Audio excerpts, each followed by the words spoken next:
Danau Tempe termasuk Danau Sidenreng dan Danau Lampopaka yang juga dikenal dengan nama Danau Labu Aja adalah danau yang terbentuk sekitar 10.000 tahun yang lalu atau pada kala Holosen. Keberadaan danau ini terjadi akibat pergerakan tektonik yang disebabkan oleh sesar bongkah dan sesar geser. Kemudian, wilayah Danau Tempe dan sekitarnya melahirkan peradaban bercorak akuatik yang berdampingan dengan peradaban bercorak agraris.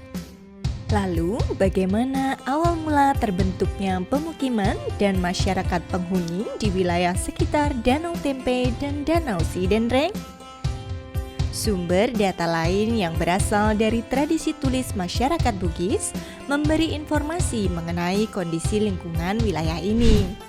Sumber-sumber lontara, terutama naskah Lagaligo dan lontara suku Nawajo, menggambarkan tempat tersebut sebagai dataran rendah dengan landscape berupa hutan, perbukitan, sungai-sungai, serta padang yang luas.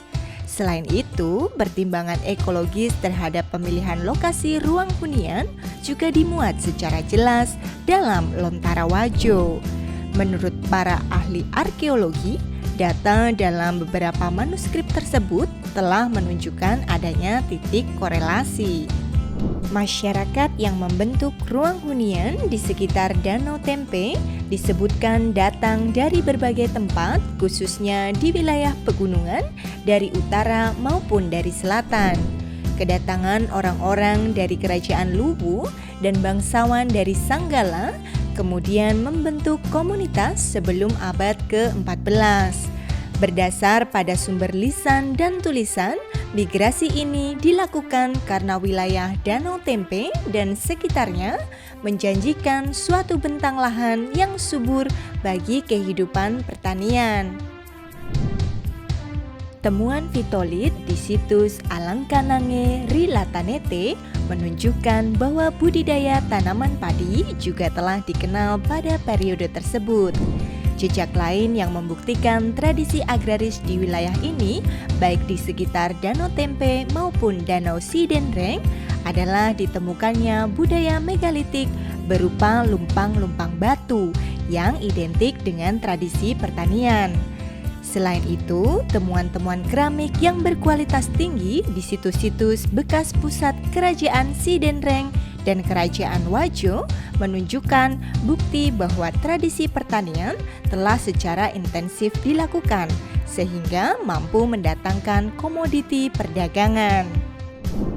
Kegiatan pertanian yang berbanding lurus dengan intensifnya perdagangan keramik tidak terlepas dari dukungan sistem pemerintahan kerajaan yang ada pada saat itu.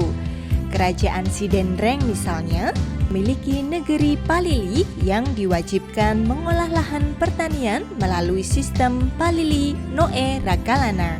Demikian juga dengan kerajaan Wajo yang mengenal adanya Limpo dan Analimpo yang memusatkan bidang pertanian bagi dukungan pusat kerajaan.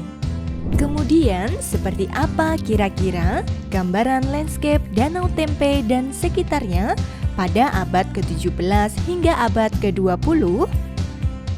Citra-citra visual berupa sketsa peta-peta kuno di wilayah Danau Tempe dibuat sekitar abad ke-17 dan 18 oleh VOC.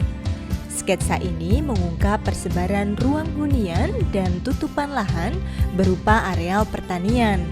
Persebaran ruang hunian sebagaimana dimuat dalam peta-peta kuno menggambarkan pola yang mengikuti aliran sungai-sungai besar, baik sungai Walenai yang mengalir dari selatan maupun sungai Cendrana yang mengalir ke timur.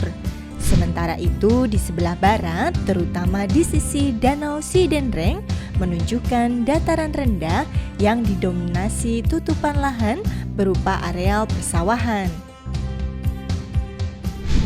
Hasil analisis land use berdasarkan peta-peta abad ke-20, yaitu peta tahun 1930, 1979,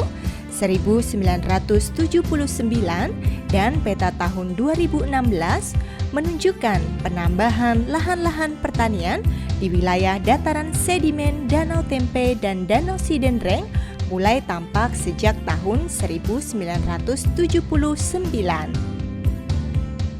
Demikianlah peradaban Danau Tempe dan sekitarnya berdasarkan studi landscape melalui peta dan distribusi ruang hunian.